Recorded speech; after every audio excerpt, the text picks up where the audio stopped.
Dr. Alex, my fellow Kenyans. First, I say karibuni to our guests, and jambo. So, Mr. Deputy President, I've got two questions. First of all, let me just say, my name is Rosemary Adigor, and I'm the PR and Marketing Director for Azimio UK chapter. So I've got two questions for you. First, when you formed the government with His Excellency President Kenyatta, he treated you more like a principal. And in that case, you were given some of the most powerful dockets that, as any deputy president, we've never seen that sort of. So that was generosity from his part. But you also played because you also brought the number with you. So it was like this. So what I want to ask is, what are you going to do different, having seen the level of corruption and unprecedented corruption that engulfed our country to an extent whereby people can't even afford to buy milk, people can't even afford to buy even just oil, and yet we have people who are just rolling in lots of money. They can have a car from Monday to Sunday, and Kenyans are starving. Second question, please, because we've got lots and lots of questions, please. So I just ask you, what are you going to do different to Kenyans? Second question, should you not win the election, are you going to concede defeat and be an advocate for peace in our country? Because we know the story, and we are all eyes open. We are watching.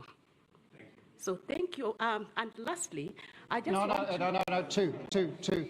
The lady in the middle here, please. Ahmed, yeah, we'll go for 3 plus 2. Excellency, Deputy President, thank you for sharing with us your convictions. I am Nashwat Megwar, Head of Political Practice at Concede Global Public Affairs. I have 2 questions. The first one is a more political one. As we all know, on 9 August, there are many risks for a fair election. So on which tools do you rely to ensure a fair, transparent and inclusive election, and how can the international community support you this way? The second question is more economic. How can the international investors plug to your bottom-up platform vision to create employment and value in Kenya? And how can they become, as you say, true hustlers for Kenya? Thank you very much. And there was one gentleman there, you, sir. Yeah. One question, please, because I want to try and get a diverse number of questions. Ladies and gentlemen, distinguished guest, His Excellency, my name is Lashan Lethbridge, and my question for you today actually is just, the one. Kenya's shared prosperity, and I'd actually like to hear your thoughts on the internal security of Kenya and its armed forces, and what your thoughts are to have a prosperous Kenya and a safe Kenya. Right. Thank you very much. Yes, I have been Deputy President for 9 years. I don't know which dockets were given to me, because when President Uhuru Kenyatta formed government after the election, we've always had one president. We've never had 2. And the responsibility over government has never been shared between Uhuru Kenyatta and myself. Our first term, we ran a coalition government, but I can tell you there was no single opportunity where my party held a PG outside President Uhuru's party. We had one parliamentary group, one government, one program, and it was all clear.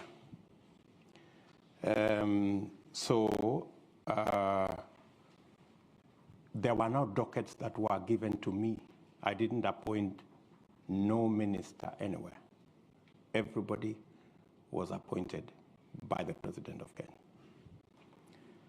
And The difference, maybe you could ask, is between our first term and our second term. In our first term, granted, I played my role as deputy president. The president assigned me many responsibilities, which I discharged with distinction from where I sit.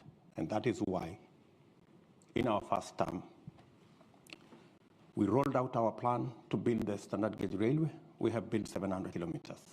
I was part and parcel of the entire delivery plan. We set out to build 10,000 kilometers of tarmac road in Kenya. By June this year, in 3 months or so, we will have actually done 11,000 kilometers. I sat long hours with officials in government to design how that was going to happen. Same case to our TVET program. Same case to all the other programs that we delivered on our first term. And to demonstrate our success, we were re-elected in our second term with twice the margin we had been elected in 2013, clearly demonstrating that the people of Kenya were happy with our delivery. Unfortunately, in our second term, because of the political dynamics that came into play, the president told me that he wanted to do things differently. And he didn't want what had become normal in Kenya, that this was Ruto. He wanted a Uhuru. And I had a discussion, a candid discussion with him.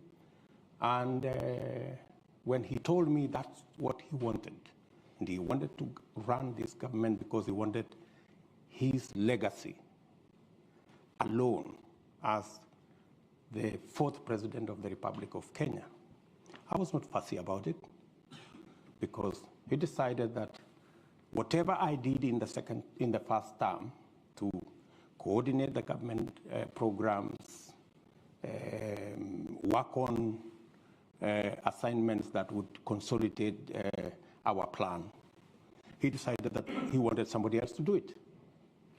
And I didn't complain. So executive order number 1 came into force, establishing a different arrangement in government. And I had no quarrel with it, because that's how the president wanted to deliver on his second term. Unfortunately, the people who the president maybe gave that responsibility failed him, because the whole Big Four plan fell apart. The housing plan never took off. The universal health coverage never took off. The whole space on agricultural transformation faltered. And we didn't see any of that plan. In fact,